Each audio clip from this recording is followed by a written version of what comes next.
Премиерот Зоран Заев е убеден дека Европа идната година ќе ја исправи грешката со Македонија. Според него, новата методологија што ја предлага Франција за Македонија не е пречка, туку предизвик. Јас верувам дека многу навремено Европската унија ќе си ги заврши внатрешните работи и дебати за кои што дискутира, тоа е новата методологија, идните реформи и слично, но час поскоро треба да ја исправи историската грешка која што ја направи за нашата земја.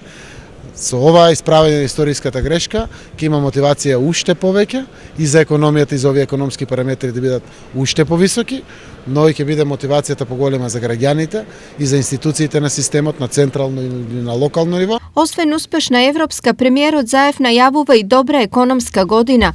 Причина за ова се резултатите кои македонската економија ги постигнала оваа година и тоа во прилично нестабилно политичко опкружување. Со сите оние економски активности кои што се спроведуваат во државата, кои што покажуваат дека повеќе од 14,5% ни расте севкупната трговија.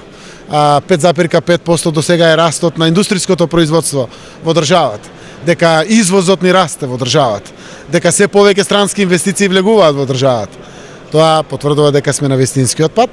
Секако тоа дојде со храбрите одлуки, со политичките така да ги наречам храбрости кои што се случија од нашиот народ, од парламентот, од владата,